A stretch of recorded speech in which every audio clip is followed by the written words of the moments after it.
ये मैंने screen share कर ली। अच्छा जी सर, ये जरा कॉपी कर लेंगे आप लोग।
अच्छा सर, एक कॉन्सेप्ट है कि लेट्स से आप अगर फाइनेंशियल्स बना रहे हो तो फ्रॉड या एरर आइडेंटिफाई होता है as post reporting date event.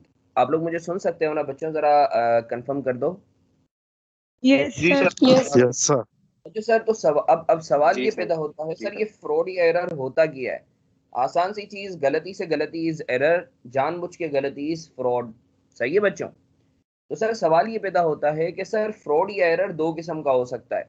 या तो जो कंपनी फाइनेंशियल्स बना रही है उसी कंपनी में फ्रॉड या एरर आइडेंटिफाई हुआ है। फॉर एग्जांपल, रिसीवेबल का फिगर गलत लिख दिया था, ये कहलाता है फ्रॉड और error internal to the company. एक होता है फ्रॉड या error external to the company. For example Marfani and company है, सही है, हम लोग मारफानी एंड कंपनी के फाइनेंशियल्स बना रहे हैं। अब मारफानी एंड कंपनी ने किसी और कंपनी में इन्वेस्टमेंट की हुई है, मारफानी एंड कंपनी ने किसी और कंपनी में इन्वेस्टमेंट की हुई है, उसमें फ्रॉड या एरर आइडेंटिफाई होता है, तो ये कहलाता है फ्रॉड और error external to the company. तो याद रखो, जब भी मारफानी एंड कंपनी में फ्रॉड या एरर आइडेंटिफाई होगा तो वो एडजस्टिंग इवेंट होगा, और जब भी मारफानी एंड कंपनी ने किसी और कंपनी में इन्वेस्टमेंट की हुई है वहां फ्रॉड या एरर आइडेंटिफाई होगा तो मारफानी एंड कंपनी के पर्सपेक्टिव से वो नॉन एडजस्टिंग इवेंट होगा। आई होप बच्चों आप लोगों को क्लियर है। Yes sir. ठीक है, मैं वापस रिपीट कर रहा हूं, लेट्स से मारफानी एंड कंपनी है, अगर तुम्हें सवाल में दिया हुआ है कि मारफानी एंड कंपनी के फाइनेंशियल्स बना रहे हो, उसमें ईयर एंड के बाद फ्रॉड आइडेंटिफाई हुआ है या एरर आइडेंटिफाई हुआ है, तो भाई अब उसको सही कर लो, एडजस्टिंग इवेंट है। अब लेट्स से मारफानी एंड कंपनी के फाइनेंशियल्स तुम बना रहे हो, जो फ्रॉड या एरर आइडेंटिफाई हुआ है वो किसी दूसरी कंपनी में हुआ है जिसमें मारफानी एंड कंपनी की इन्वेस्टमेंट है। तो सर सवाल ये पैदा होता है कि मारफानी एंड कंपनी के पर्सपेक्टिव से वो फ्रॉड या एरर एडजस्टिंग है या नॉन एडजस्टिंग है, तो इसका जवाब है कि ये नॉन एडजस्टिंग इवेंट है। सर आगे बढ़े। Yes sir sir. जी सर जो कंसोलिडेशन बनाते हैं उसमें क्या होगा अगर उसमें पता चला कि बिल्कुल एरर है? बिल्कुल, ये I was expecting this sir. अच्छा लेट्स से आपने बोला कि किसी और कंपनी में इन्वेस्टमेंट की हुई थी, तो मारफानी एंड कंपनी के हवाले से ये नॉन एडजस्टिंग इवेंट है। अगर आप कंसोलिडेशन बनाते हो तो उसमें जो है एक ही एंटिटी हो जाती है सारी की सारी एंटिटीज, उस केस में ये एडजस्टिंग इवेंट हो जाएगा, क्योंकि टेक्निकली कंपनी एक ही बन गई है, ग्रुप पूरा एक, तो एक एंटिटी के तौर पे जो है वो जो है आप प्रेजेंट कर रहे हो, तो कंसोलिडेशन के पर्सपेक्टिव से ये एडजस्टिंग इवेंट हो जाएगा। सर फिर हम जो एडजस्टमेंट करेंगे वो कंसोलिडेशन में करेंगे या फिर हम अपनी तो उसमें कुछ नहीं करेंगे ना, सिंगल एंट्री? कंसोलिडेटेड अकाउंट्स में, यस कंसोलिडेटेड सर। करेंगे, ओके सर। इंडिविजुअल अकाउंट्स में नहीं करेंगे, कंसोलिडेटेड अकाउंट्स में करेंगे। आगे बढ़े। जी सर। Yes sir.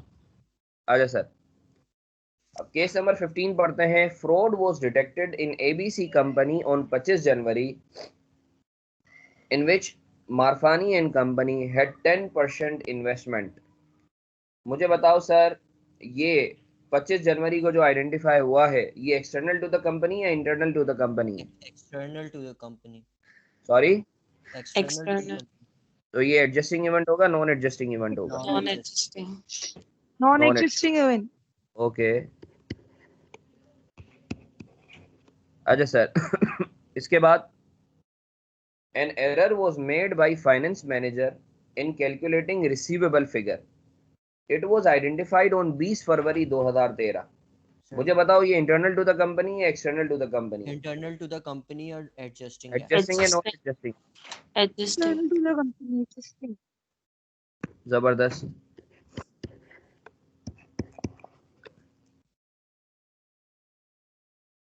अच्छा सर, इसके बाद केस नंबर 17 और 18 छोड़ो, ये मैं बाद में करवाऊंगा। केस नंबर 17 और 18, 19 पर आओ। 19 पर आओ, ये बहुत इंपॉर्टेंट केस है।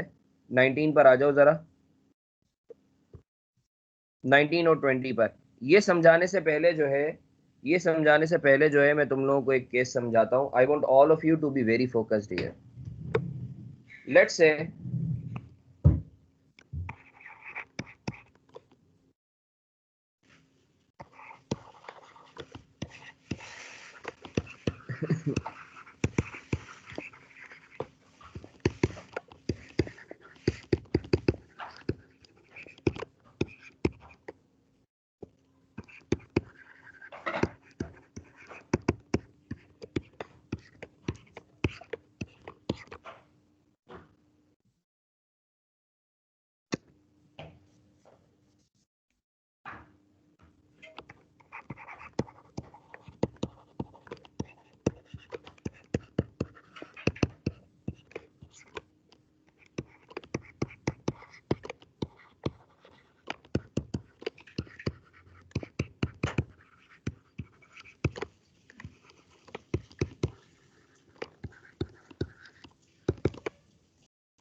सर कॉपी कर लिया तो आगे बढ़े?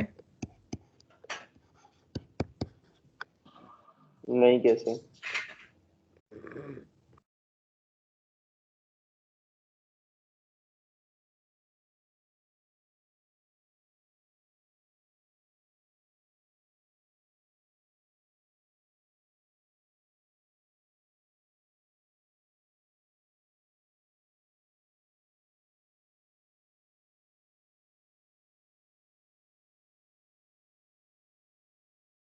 कर लिया सर, एक सेकंड वेट।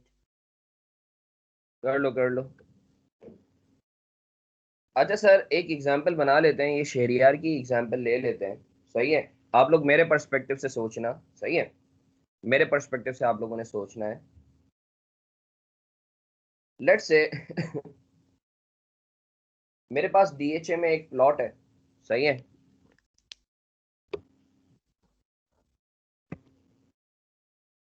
ये मेरा ईयर एंड है।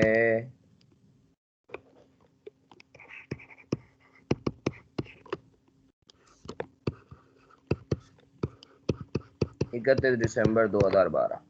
सही है, ये है मेरा बीओडी डेट, जो कि है 7 मार्च 2013। अब लेट्स से मेरे पास डीएचए में एक प्लॉट है। अब शहरियार मुझसे खरीदने के लिए आता है।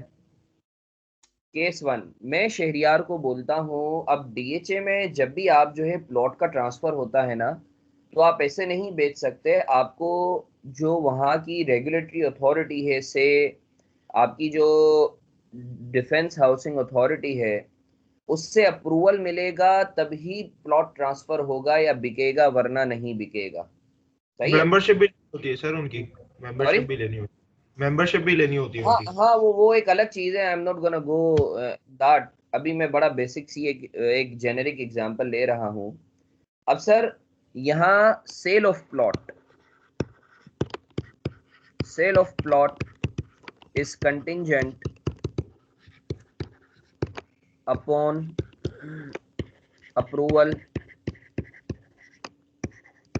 बाय, हमारे केस में डीएचए है तो मैं डीएचए इधर लिख देता हूं। सर शेरियार और मेरा सौदा भी हो गया कि भाई 10 करोड़ में मैं इसको प्लॉट बेचूंगा। अलबत्ता मैंने इसको बोला देख शेरियार, सिंपल सी बात है, तू नाराज नहीं होना, अगर डीएचए अप्रूवल नहीं देगा ना तो फिर मैं तेरे को ये प्लॉट नहीं बेच पाऊंगा, और अगर अप्रूवल दे देता है तो ये प्लॉट मैं तेरे को बेच दूंगा। रिपोर्टिंग डेट पर अभी तक अप्रूवल पेंडिंग है, रिपोर्टिंग डेट पर पेंडिंग है। जल्दी से बताओ रिपोर्टिंग डेट पर मैंने क्या करा होगा? अप्रूवल पेंडिंग है तो क्या करा होगा? सर डिस्क्लोज करा होगा क्योंकि ये नहीं, नॉन रिपोर्टिंग डेट पर कुछ भी नहीं करा होगा, कुछ भी नहीं किया होगा सर। अब सर यहाँ approval received from DHA. Sir year and के बाद एक डेवलपमेंट हुई जिसमें डीएचए से अप्रूवल रिसीव हो गया। मुझे बताओ ये जो नई डेवलपमेंट हुई है मेरा बच्चा, मुझे बताओ क्या ये पोस्ट रिपोर्टिंग डेट इवेंट है? Yes sir. एडजस्टिंग है, नॉन एडजस्टिंग है? Sir non adjusting. सर ये नॉन Non-adjust- एडजस्टिंग इवेंट है, ये नॉन एडजस्टिंग इवेंट है। क्यों सर? क्योंकि रिपोर्टिंग डेट पर आपकी सेल कंटिंजेंट थी, आपको नहीं पता था रिपोर्टिंग डेट पर कि आपकी सेल होगी या नहीं होगी। तो ये बेसिकली मंजर नंबर 1 जो मैंने लिखवाया है कि अगर तो सेल कंटिंजेंट है ईयर एंड पर और ईयर एंड के बाद वो मटेरियलाइज हो जाती है तो सर ये इवेंट जो है नॉन एडजस्टिंग इवेंट होगा। सर आप क्या करोगे इसे? आप डिस्क्लोज करोगे। सर हाँ, अगर अगर बिलफर्ज मतलब कि मुझे मुझे पता होता कि हाँ ये अप्रूव, अगर वर्चुअल सर्टेन होता सही है, क्योंकि ऑफिस वाला बंदा जो होता वो मेरा अगर दोस्त होता सही है, और वो मुझे बता देता हाँ भाई ये कोई मसला नहीं, तुम्हारा हो जाएगा ये वो फलाना ढमकाना सही है। अगर तो इन सब्सटेंस आपको पता है हो जाता है, अगर इन सब्सटेंस आपको पता है हो जाता है तो फिर तो आपने रिपोर्टिंग डेट पर ही सेल रिकॉर्ड कर ली होगी ना। जी जी जी जी।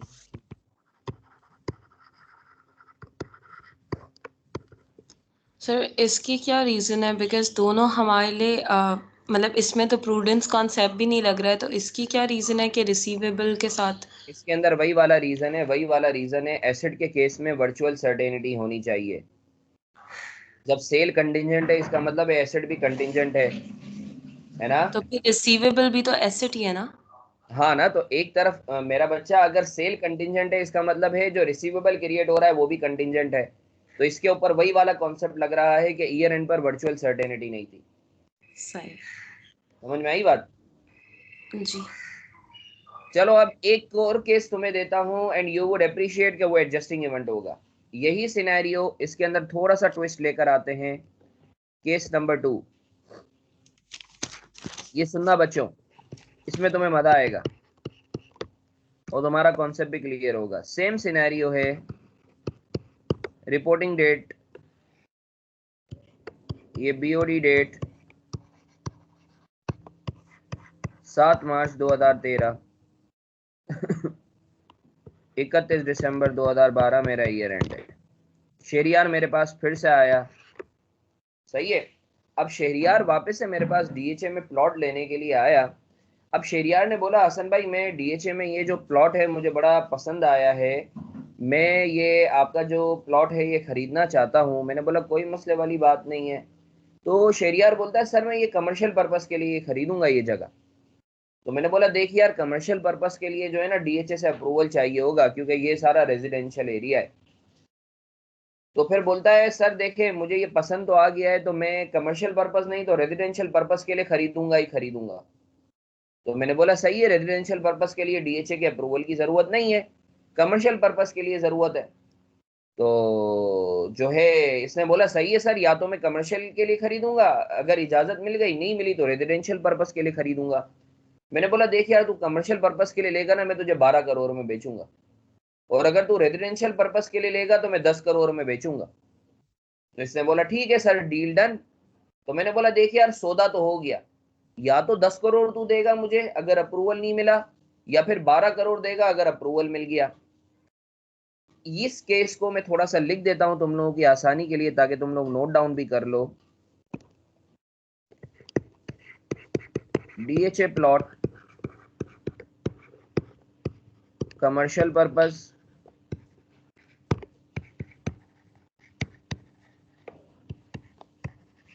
अप्रूवल रिक्वायर्ड,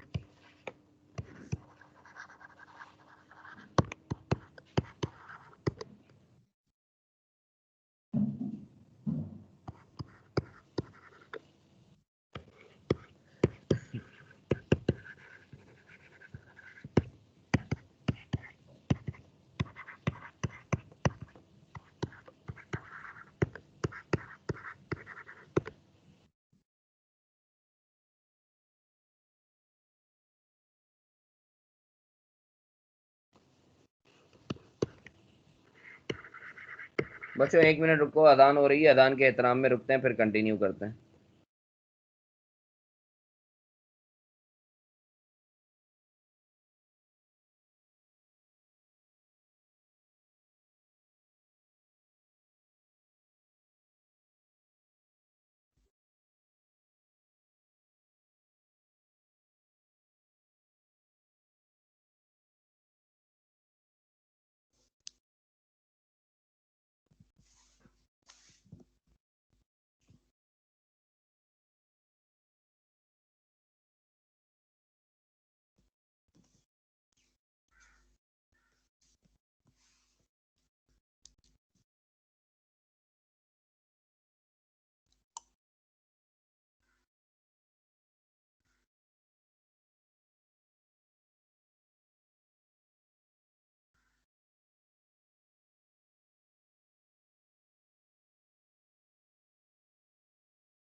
अच्छा सर, तुम लोगों ने पढ़ के तो मेरे ख्याल से तुम समझ गए होगे, है ना?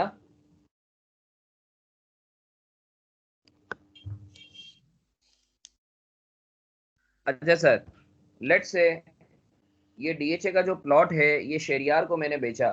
सही है, हमारी डील बनी हुई है कि अगर कमर्शियल पर्पस के लिए अप्रूवल मिल गया तो मैं इसको जो है कमर्शियल पर्पस के लिए बेच दूंगा 120 मिलियन में, और अगर अप्रूवल नहीं मिला तो रेजिडेंशियल पर्पस के लिए तो मैं इसको 100 मिलियन में बेच ही दूंगा। In any case the plot has been sold.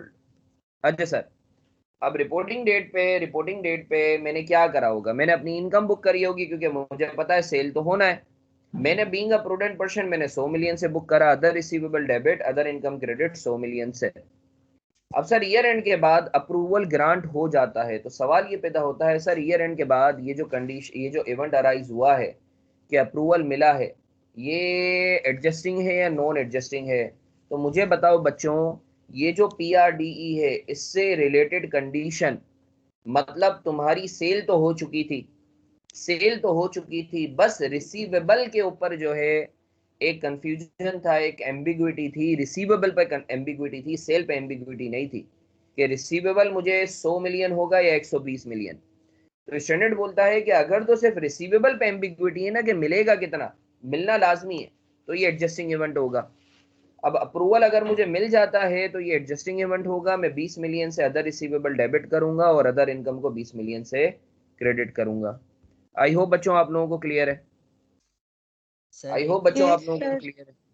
Sir एक क्वेश्चन। यस जी सर। सर। हाँ पूछो।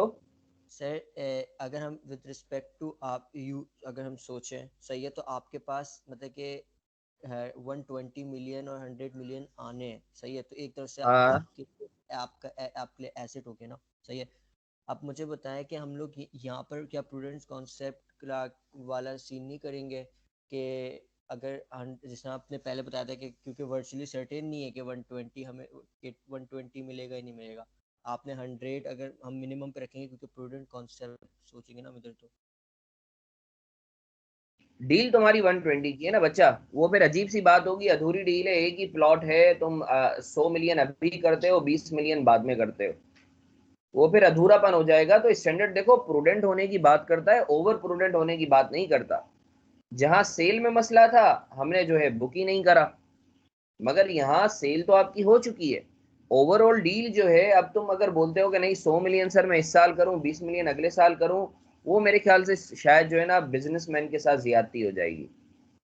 ठीक सर। आजा सर, अब इस केस सर को मैं भी करते एक हैं। सवाल करूं? मैं 1 मिनट रुकते हो ये जरा मैं केस करवा दूं फिर करें। Okay sir. A plot was sold by Marfani and Company to Arm Company on 25 December. However, the sale is contingent upon permission by the regulatory authority. Sir, sale contingent है। The planning permission decision is expected on 20 January 2013. What if planning permission granted on 20 January 2013? Sir मुझे ये बताओ, ये जो plot है, ये जो plot का बिकना है, बाद में जो अप्रूवल आ रहा है, ये पोस्ट रिपोर्टिंग डेट इवेंट है या नहीं है? जी है सर। ये केस नंबर कौन सा था? Yes sir 19 case number 19 19। Okay,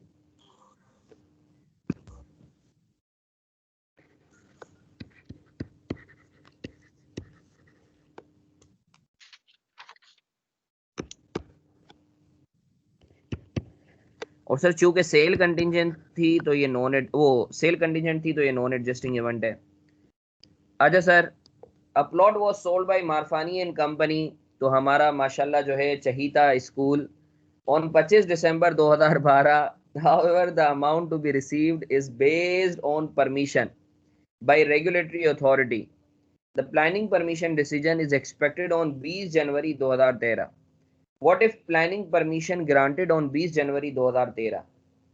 sir इस केस में हमें हमारी सेल तो हो गई है, इस केस में हमारी सेल तो हो गई है, मगर जो अमाउंट रिसीव होना है ये डिपेंडेंट है रेगुलेटरी अथॉरिटी के अप्रूवल पर। तो व्हाट इफ अप्रूवल हमें मिल जाता है तो ये एडजस्टिंग इवेंट होगा या नॉन एडजस्टिंग इवेंट होगा? Sir adjusting. ये एडजस्टिंग एडजस्टिंग इवेंट। इवेंट तो आसान सी चीज, सर अगर सेल कंटिजेंट है ईयर एंड पर और बाद में कोई भी इवेंट अराइज हो रहा है तो ये नॉन एडजस्टिंग इवेंट होगा, और अगर amount to be received contingent है और बाद में कोई भी इवेंट अराइज हो रहा है तो ये एडजस्टिंग इवेंट होगा। अच्छा सर, इसके बाद contractual bonus for employees was announced on 20 February 21। Contractual bonus for employees was announced on 20 फरवरी। मुझे बताओ क्या ये पोस्ट रिपोर्टिंग डेट इवेंट है? जी सर। एडजस्टिंग है नॉन एडजस्टिंग है? बोलो ना। नॉन एडजस्टिंग होना चाहिए। एडजस्टिंग इवेंट है ना, हमने बात की थी कि sir contractual. Adjusting sorry sorry event है सर। ठीक है सर सॉरी। अच्छा, अगर यहाँ कॉन्ट्रेक्चुअल की जगह यहाँ लिखा होता एडहोक बोनस फिर क्या होता? नॉन एग्जिस्टिंग होता है सर। सही है, जबरदस्त। अच्छा सर, इसके बाद some of the assets of Marfani and Company were expropriated by government on 5 February 2013। Expropriation by government के बारे में जानते हो, जो एसेट्स गवर्नमेंट नेशनलाइज कर लेती है? जी सर। हाँ, जी सर। क्या जानते हो? सर वो जो गवर्नमेंट अपने कंट्रोल में कर लेते, जैसे वो भुट्टो के दौर में सब हुआ था, नेशनलाइज सारा हो गया था। जबरदस्त, ये मंजन लिख लो। मंजन बाय एचएम। एक्सप्रोप्रिएशन, इसके ऊपर इंशाल्लाह फर्दर हम जो है आईएएस 37 में भी चर्चा करेंगे। सर ये तो जोर जबरदस्ती नहीं होती नेशनलाइजेशन? हाँ, जोर जबरदस्ती होती है ना।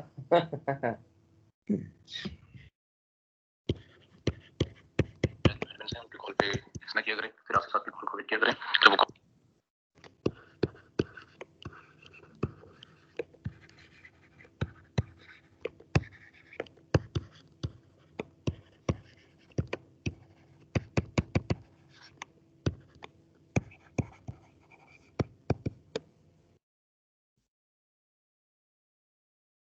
सर याद रखो, अगर ईयर एंड के बाद नेशनलाइजेशन हो रही है या गवर्नमेंट एक्सप्रोप्रिएट कर रही है आपके एसेट्स को, तो वो हमेशा नॉन एडजस्टिंग इवेंट होगा।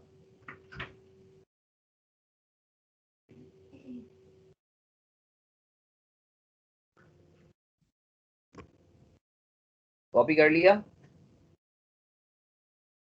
जी सर। जी सर।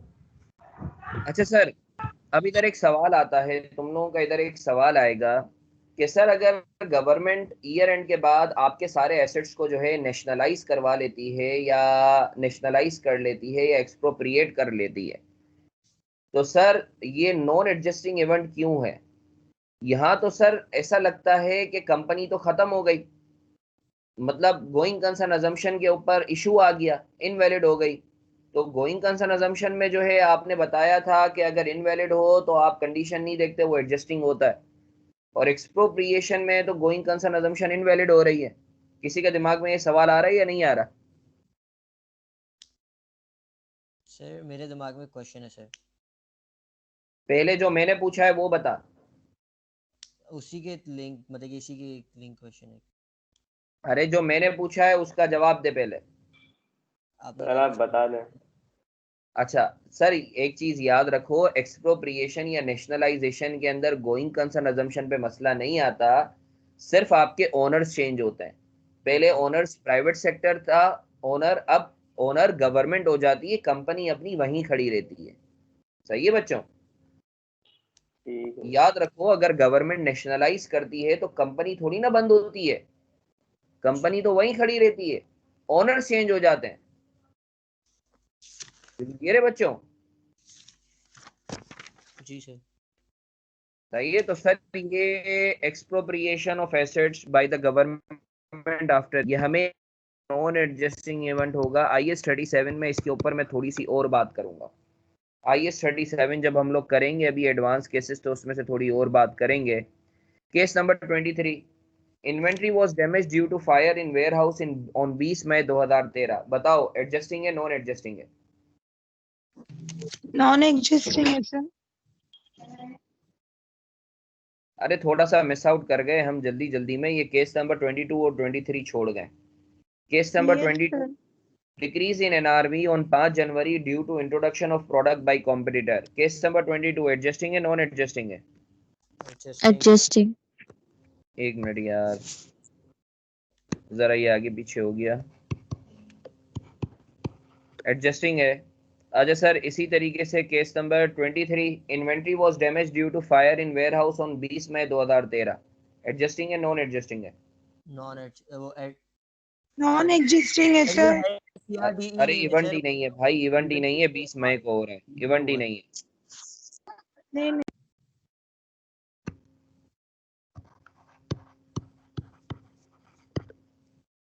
केस नंबर 24, सर ये आपका एक्सप्रोप्रिएशन वाला था, ये नॉन एडजस्टिंग है। Inventory sorry.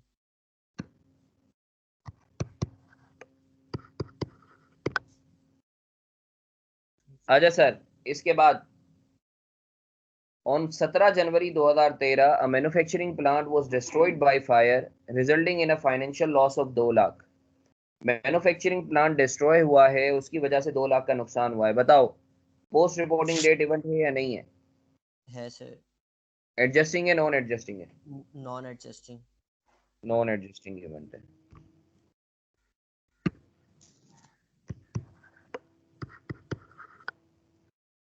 Sir case number, हमारा क्या है? Sorry, air and. Year and 31 दिसंबर है ना, वही वाला केस है मुन्ना जो हम लोग पहले कर रहे थे। ईयर एंड 31 दिसंबर है,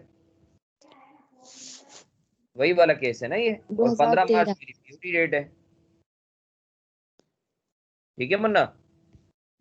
ठीक है। अच्छा sir, number 26, a right issue was made by Marfani and Company on 6 March 2013 to raise 1.5 million for an acquisition। Sir right issue किए हैं मारफानी एंड कंपनी ने 6 मार्च को 1.5 मिलियन रेस करने के लिए। मुझे बताओ बच्चों, क्या ये पोस्ट रिपोर्टिंग डेट इवेंट है? क्या ये पोस्ट रिपोर्टिंग डेट इवेंट है? सर कब की वापस दिखाएंगे क्वेश्चन? बल्कि रीड कर दे शेरियार तू, case number 26। 26. A rights issue was made by Marfani and Company on 6th March 2013 to raise rupees 1.5 million for an acquisition. Sir Sir, post PRD. Reporting date event है, yes adjusting है, non adjusting है? Sir ये non adjusting होगा। Non adjusting होगा। Sir ये मंजन में अपने पास लिख लो, बल्कि मैं लिखवा देता हूँ, ये मंजन भाई HM में लिख लो अपने पास। Transactions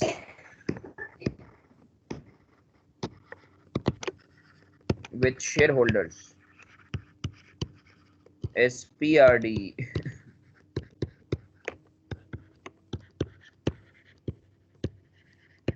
normally non adjusting event. Sir किसी भी किस्म की ट्रांजैक्शन होगी शेयर होल्डर के साथ पोस्ट रिपोर्टिंग डेट इवेंट के तौर पे, वो नॉर्मली नॉन एडजस्टिंग इवेंट होगी। Transactions with employees SPRD normally. Sir copy कर लिया, ये लिख लो, एम्प्लॉइज के साथ अगर कोई ट्रांजैक्शन होगी वो एडजस्टिंग इवेंट होगी। सर इसका रीजन क्या है?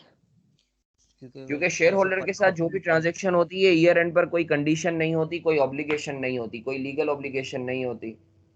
एम्प्लॉइज के साथ जो भी ट्रांजैक्शन होती है ईयर एंड के बाद वो ड्राइव होती है कॉन्ट्रैक्ट से, सही है, इस वजह से। और सर हम ये भी तो ओके कह सर। सकते हैं ना कि मतलब कि जो एम्प्लॉयज को अचानक थोड़ी मिलता है, पहले से उनको पता होता है कि भाई हाँ इस मिलने वाला है हमें बोनस। बोनस। बिल्कुल बिल्कुल बिल्कुल, मगर एक केस होता है बाजू का ईदी बोनस हो गया, एडहॉक बेसिस पे जो बोनसेस होते हैं वो नॉन एडजस्टिंग होता सर शादी में भी तो बोनस मिलता है एम्प्लॉइज को। है। वो लिखा हुआ होता है, वो कॉन्ट्रैक्ट में या पॉलिसी में लिखा हुआ होता है। तो सर वो हर पे मिलता है या पहली वाली पे मिलता है? यार नहीं, हम लोगों के कंपनी में ऐसा नहीं होता कि शादी पे मिले, ऐसा नहीं होता। पता नहीं ऐसी कौन सी कंपनीज होती हैं। मैं भी सोचता हूँ, तू भी बता मुझे कोई मिले तो। फिर मैं आपको बताऊंगा सर।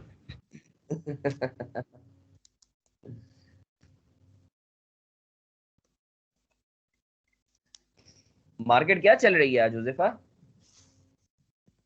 मार्केट तो बहुत तेज है आज, अच्छा वॉल्यूम बहुत ज्यादा आ गया, 60 करोड़ का अच्छा, वॉल्यूम होटल है का अभी। क्या सीन है? होटल का है?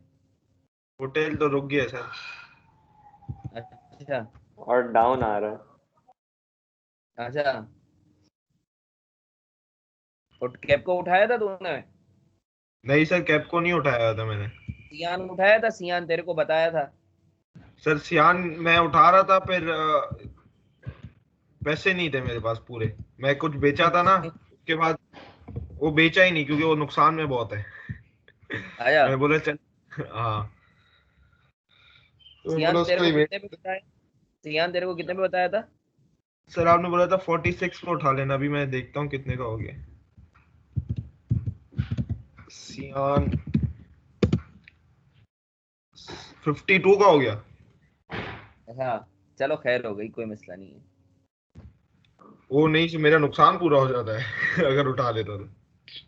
खैर मैं हो गई, फिर होता से। है यार, नसीब से ज्यादा वक्त से पहले नहीं हाँ, मिलता। ये तो बात सही है सर।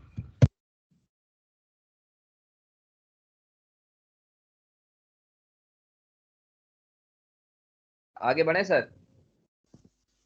जी सर।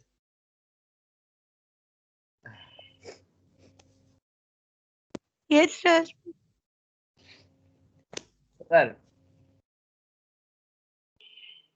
जरा ये 27 पढ़ दे, शेरिया 27 पढ़ दे। 27. Confirmation on 28 Feb 2013 from the entity's insurer that they will pay rupees 5 lakh for inventories that were destroyed in a fire on 24 December 2012. The entity had claimed rupees 6,50,000 and included this as an receivable in the financial statements. हाँ भाई बताओ, ये adjusting होगा non adjusting event होगा? Sir ये adjusting होगा। हाँ बाकी बच्चों? रजिस्ट्रेशन 5 लाख होना चाहिए ना? हाँ एडजस्टिंग होगा, लेकिन 5 सर ये लाख से हमने जो रिसीवेबल ज्यादा रिकॉर्ड किया था इसको हम कम कर देंगे तो एडजस्टिंग होगा ये।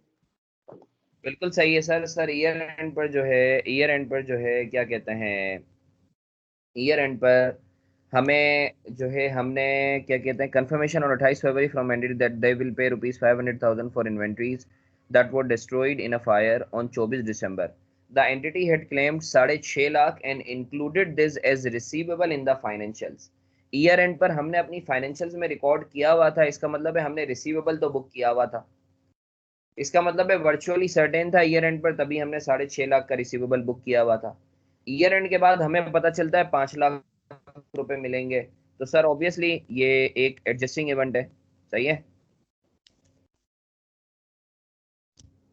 केस नंबर कौन सा है? 27। जी sir. Yes sir.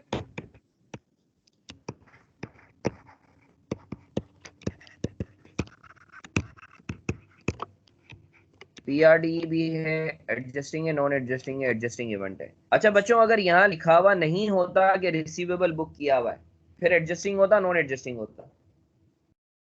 Non exist. फिर नॉन एडजस्टिंग होता। अच्छा सर 28, केस नंबर 28 जरा कर लो, रीड कर ले Sheriyar. 28. On 15th March 2013, an entity divided of 200,000 was declared as a contractual profit share payment of 35,000 was made both based on the profits of the year for the year to 31st December 2012. Sir equity dividend दिया है, share holders को दिया है 2 लाख का। बताओ ये adjusting है non adjusting है? सर दिया तो बीओडी के बाद है।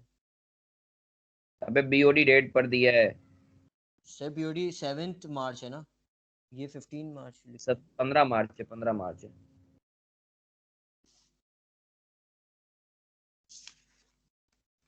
अच्छा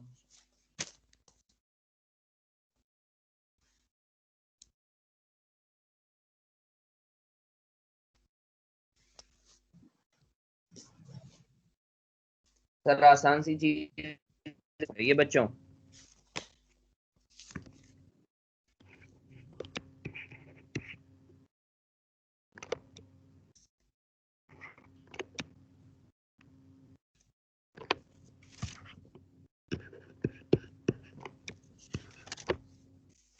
क्लियर है बच्चों? आगे बढ़े।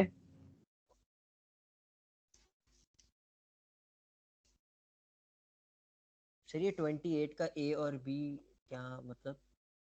दो केसेस है ना, इक्विटी डिविडेंड अलग है और वो कॉन्ट्रेक्चुअल प्रॉफिट शेयर पेमेंट अलग है। अच्छा सही है। जी सर। आगे बढ़े बच्चों, जी यस आगे बढ़े। सर।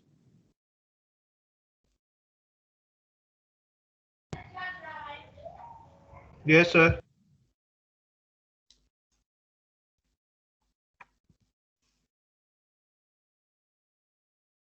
अल्लाह का शुक्र है we are done with IAS 10 completely. अब हम IAS स्टडी 7 के एडवांस टॉपिक्स करते हैं और फिर आगे बढ़ते हैं। आ जाओ सर,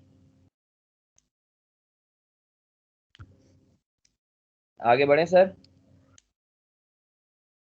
यस सर।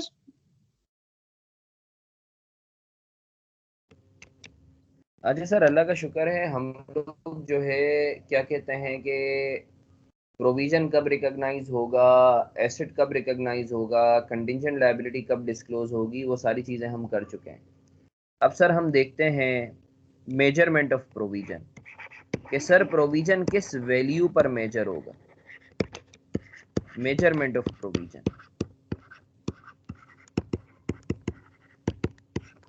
बात करें बच्चों।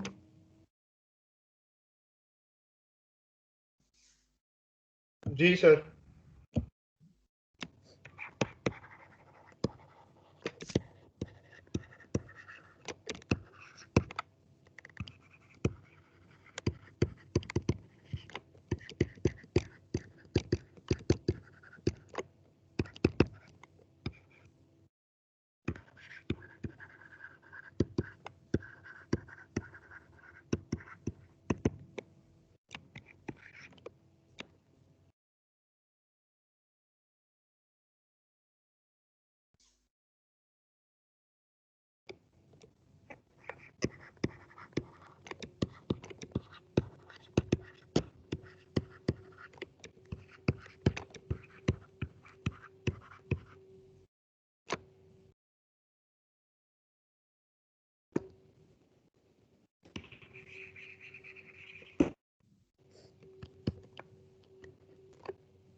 सर आपने 30 दिन वाले डॉक्टर देखे हैं सर? अल्लाह आसानी का मामला करे।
सर आप लोग कॉपी कर रहे हो या आगे बढ़े?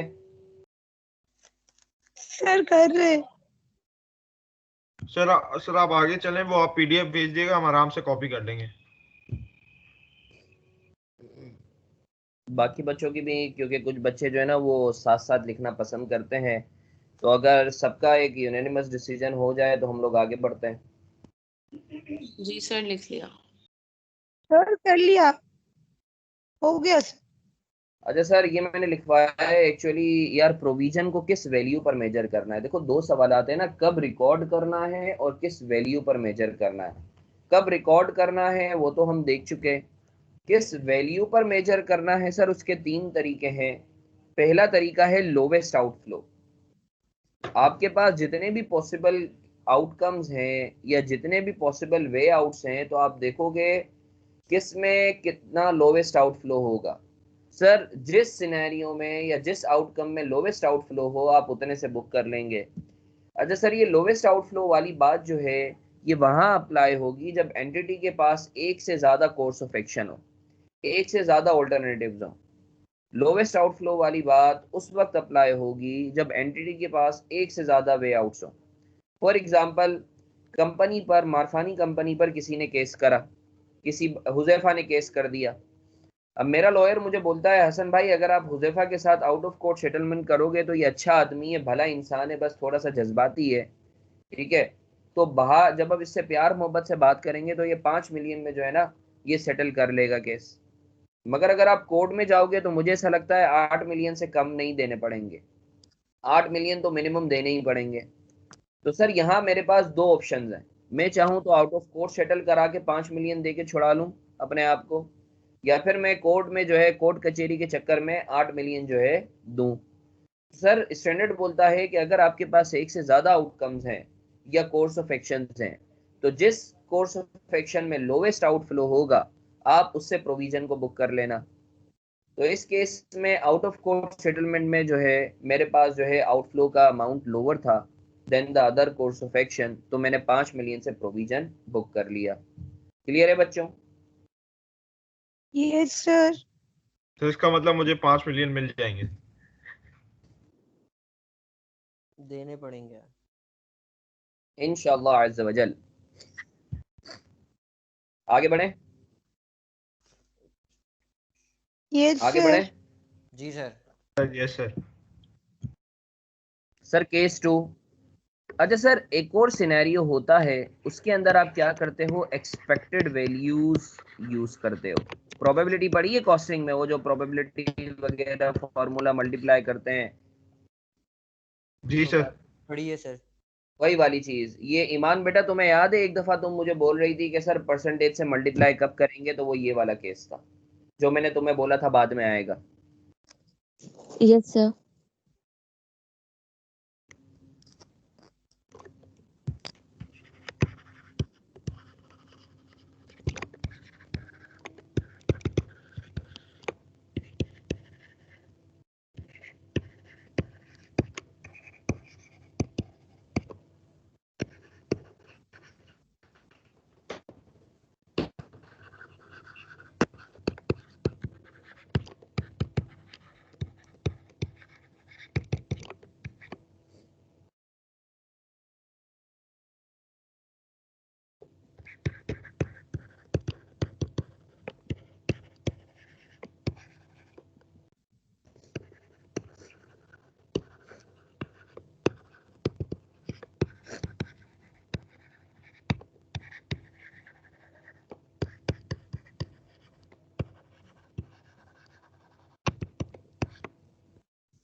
जरा 50 मिलियन का 10% लो कितना आता है? 5। 5 मिलियन और 150 मिलियन का 3% लो कितना आता है?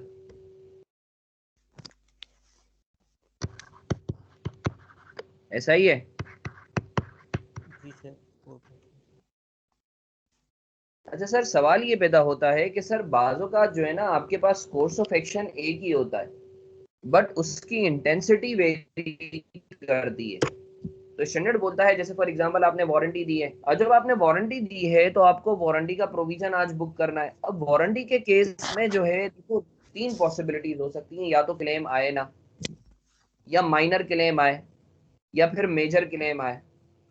तो सर अगर तो अब जाहिर सी बात है माइनर क्लेम आएगा तो आपको पता होगा कि अगर सारे के सारे माइनर क्लेम होंगे तो 50 मिलियन देना पड़ेगा, मगर ऑब्वियसली 100% पॉपुलेशन में तो माइनर क्लेम नहीं आएगा।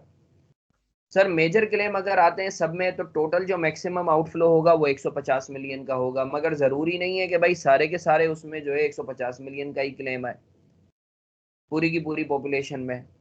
तो based on the past experience आपकी प्रोबेबिलिटी निकली हुई होती है। सही है, based on the past experience आपकी प्रोबेबिलिटी निकली हुई होती है। उसकी बेसिस पर जो है आप क्या करते हो, उसकी बेसिस पर जो है आप एक्सपेक्टेड वैल्यूज निकालते हो। यहाँ देखो आपके पास कोर्स ऑफ एक्शन एक ही है।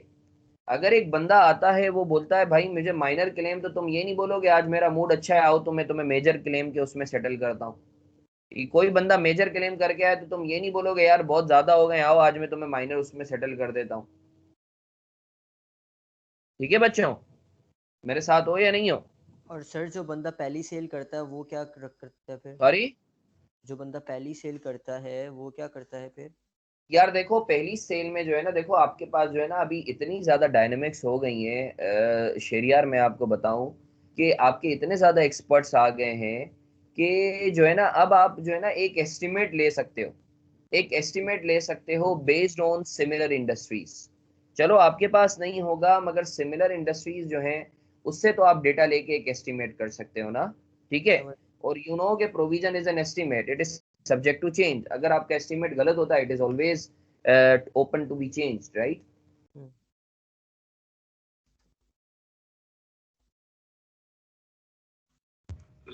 सर एक सवाल है मेरा। हाँ सर ये मैंने वो थोड़ा वाईफाई डिस्टर्ब हो गया तो मैंने पूरा सुना भी नहीं था, लेकिन ये जो प्रोबेबिलिटी होगी ये तो 100% होगी ना टोटल, तो हमारे ये भी तो चांसेस होंगे कि हमें नहीं कुछ ना, पैसे भी देने पड़े। 100% कैसे होगी मुन्ना? तेरे क्या सारे मतलब के सारे आइटम्स खराब होंगे?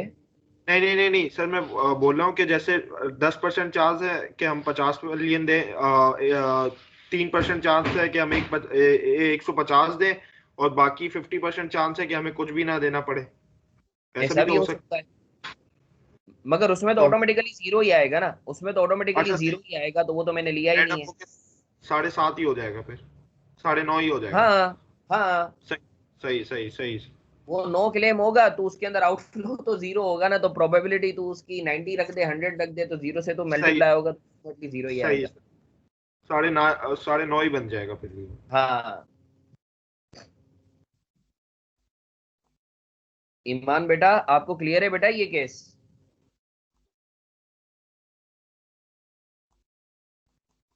जी सर क्लियर है। सर अब आपको ये भी पता चल गया ये सिनेरियो कब अप्लाई होगा, मल्टीप्लाई कब करेंगे? जब हम प्रोबेबिलिटी से, हम उस वक्त मल्टीप्लाई करेंगे जब आपके पास कोर्स ऑफ एक्शन एक ही हो, ठीक है, मगर इंटेंसिटी उसकी वेरी कर सकती हो। सर आप एंट्री क्या पास करोगे? 9.5 million expense debit, provision credit. आगे बढ़े बच्चों। जी sir. Yes case sir. Number 3।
Sir ये क्या लिखा है? When the time value of money is material. नहीं सर, ये when the time SPAN one more than 1 year से पहले। है ये ब्लैक से लिखा है ना, greater time span. Time spend. अच्छा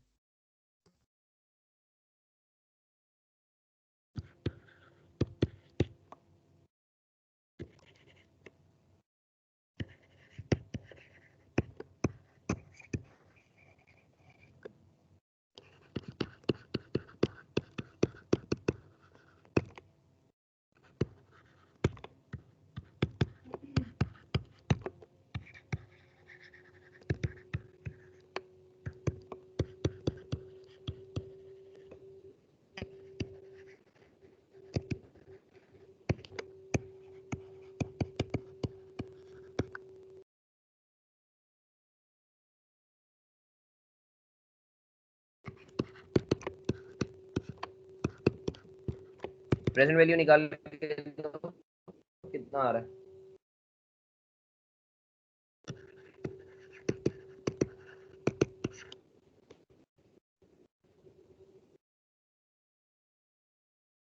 सर 3.757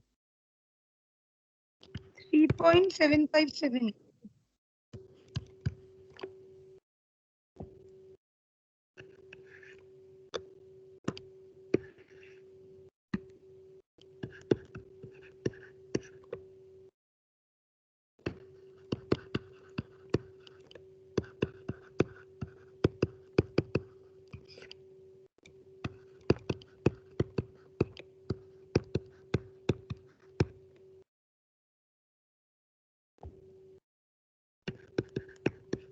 अनवाइंड करो ईयर 1 के एंड पे।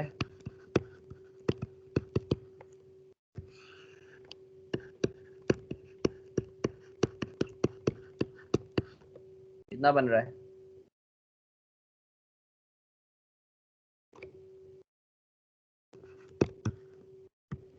0.375 सर एक डेसिमल ईयर 2 के एंड पे अनवाइंड करो।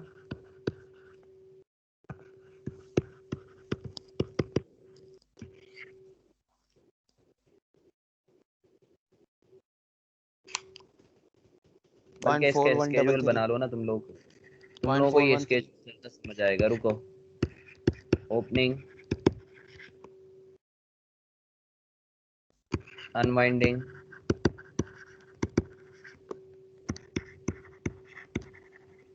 Payment, closing. 1 2 3। ओपनिंग कितना था? 3.757। अनवाइंडिंग 0.376। पेमेंट कुछ भी नहीं है। क्लोजिंग कितना आएगा?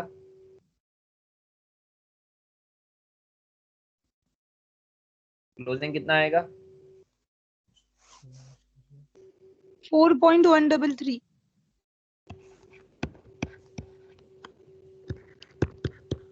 फिर अनवाइंडिंग करो। अनवाइंडिंग का मतलब है इंटरेस्ट चार्ज करना। जाहिर सी बात है ना, ईयर 1 से अब आप ईयर 2 पे जा रहे हो। 0.413 0.1। क्लोजिंग बताओ। 0.413 सर क्लोजिंग आएगा 4.55 4.523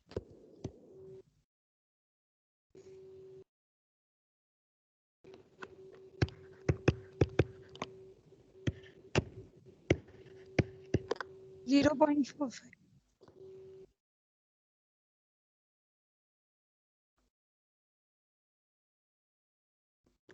4.99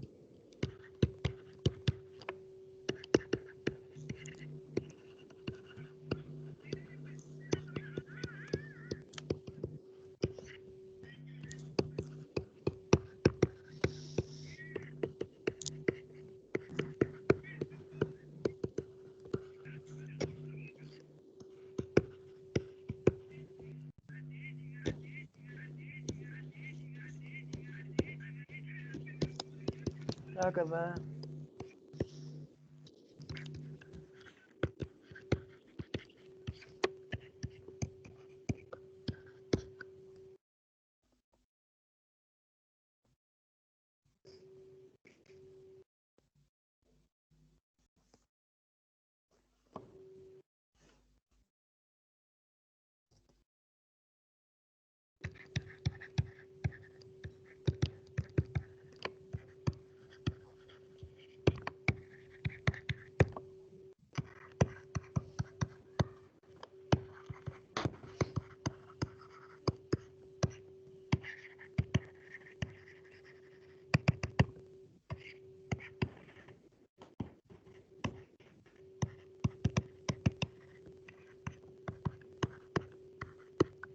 सर जरा बताते हो एक्सपेंसेस कितने हैं? 3.757 प्लस 0.376।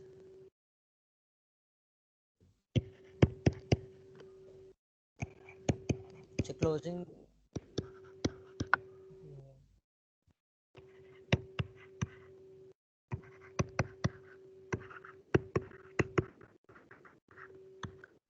जी सर, मानते हो या नहीं मानते? Yes sir. क्लियर है तुम लोगों को? The point to be noted जी सर। इज दैट के डे 1 पे देखो मैंने प्रेजेंट वैल्यू पर बुक किया है, डे 1 पे प्रेजेंट वैल्यू पर बुक करा है। आई होप आपको क्लियर है बच्चों। जी सर। बाकी बच्चे क्या नेपाल चले जाते हैं क्या? जवाब क्यों नहीं देते हैं? क्लियर है सर, क्लियर है। क्लियर है सर, क्लियर है सर। जी सर। बात है, प्रोविजन को मेजर करने के कितने तरीके हैं?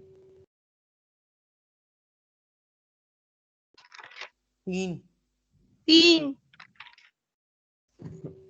कौन कौन से? Sir lowest outflow, expected value, Lowest outflow, expected values, present value of outflow. present value of outflow. कब यूज करेंगे? जब एक से ज्यादा कोर्स ऑफ एक्शन हो। एक्सपेक्टेड वैल्यूज कब यूज करेंगे? जब आपका जब एक ही कोर्स ऑफ एक्शन हो बट इंटेंसिटी डिफरेंट हो। Different हो। और प्रेजेंट वैल्यू कब यूज करेंगे? जब time value of money material हो। Time Material value of money कब कहलाएगी? जब आपका स्पेन एक साल से ज्यादा हो। ओके। हाँ भाई खुश हो। अब बस आखिरी क्लास कॉन्सेप्चुअली रह गई है आईए स्टडी 7 की। अच्छा मुझे बताओ अभी बढ़ानी है क्लास या नहीं? सर क्लास है नहीं सर नहीं क्लास सर, शुरू होने वाली है हमारी। अच्छा चलो तबीयत भी सही है, नहीं ठीक सही है। है। बच्चों मुझे बताओ कोई आउट तो नहीं हो रहे? आई मीन कंट्रोल आउट तो नहीं हो रहा? इस स्टैंडर्ड से स्मूथली चल रही हैं चीजें? जी सर, अभी तक तो स्मूथ है हमारा, अल्हम्दुलिल्लाह यस सर। सर। बस इंशाल्लाह जो है ये तुम लोगों का 75% हो चुका है। कल इंशाल्लाह बाकी का रिमेनिंग एडवांस एरिया करेंगे और कल पास पेपर्स की प्रैक्टिस कर लेंगे तो इंशाल्लाह जो है हम लोग का ये ये भी स्टैंडर्ड हो जाएगा। सर आप टेस्ट कब करा रहे हैं अपना? मैं टेस्ट कब करवा रहा हूँ? इंशाल्लाह हूँ कल या परसों। चलें सर, नेगेटिव आएगा तो बताएगा, फिर हम बैडमिंटन सीन करेंगे इंशाल्लाह। क्या सर नेगेटिव आए तो भी बैडमिंटन नहीं सर, नहीं सर। सर सुबह 6 बजे खेलेंगे, 6-7 बजे रेस्ट करें डॉट। सर, इनको अकेला खेलने दे, आप रेस्ट करें। मैं भी सर आऊंगा, आप रजा भी आएगा, उजैफर भी सर आएगा, सर मैं भी सुबह आऊंगा, खेलेंगे, एनस भी रात आएगा। खेलेंगे, दोपहर खेलेंगे सर, पूरा दिन खेलेंगे। सर सर वैसे बीमार करना है इनको आपको। सर वैसे है ना, आप